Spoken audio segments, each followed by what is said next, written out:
Hey everyone, this is Tom Hartman for CityNetMagazine.com. We're at Montreal Comiccon 2015 with Nick Bradshaw. Thank you for joining us. Thank you very much for having me. Now, you've been working on some of the most popular properties in forever. Guardians of the Galaxy, X-Men, Wolverine. Tell us, what kind of, has it been a joy working on these? Oh yeah, I've always been lucky. Like even from my very first project when I started working comics professionally, right up to working with Marvel, it's always been characters that I've really enjoyed, and I've been a fan of. So for me, it's actually been my 10 years this year. So, it's been a good 10 years. I've been pretty happy. Look, I'll be perfectly honest. I had no idea what the Guardians of the Galaxy was until the movie came out.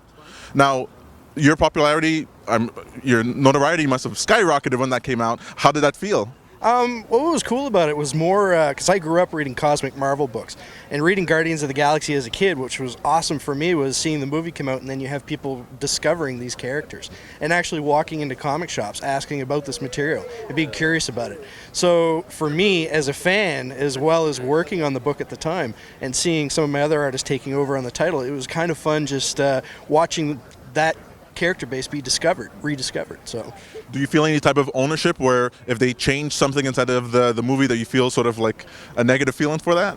Not really. I kind of like to see different creative takes on stuff. So I'm always a big fan when somebody can come in and sort of shake it up into something that's never been done with those characters before.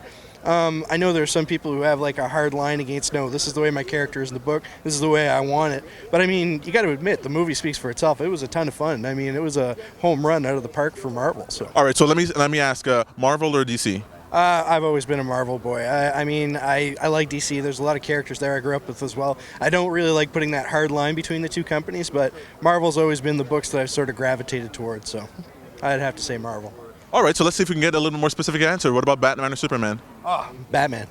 Batman? Yeah. Over Superman? Between Superman. Yeah, Batman's a thinker. I mean, it's been proven time and again. He'd lay him flat. I don't care. He'd take him out. He's got a plan for it for sure. I'm sure he's got 10 plans for it. What do you like about the fans when you come to Comic-Con? You get re-energized every time you talk to the fans when you come to Comic-Con. They come in, they're enthusiastic, they have questions they've been waiting to talk to you about. When they come in and they're excited to ask about upcoming projects, and then when you're able to tell them about those projects, just seeing their eyes light up and having all kinds of more questions to talk about it, like that's why I love coming to shows, just for that. And then you get because I'm an artist, you get strange commission requests sometimes. You'll get people asking for you to draw characters you don't usually get to draw. So interacting with fans in that way is always something I look forward to. Well, thank you, Nick, for your time. Thank you. Much appreciated. This is Tom Hartman with CityNetMagazine.com. Thanks for watching.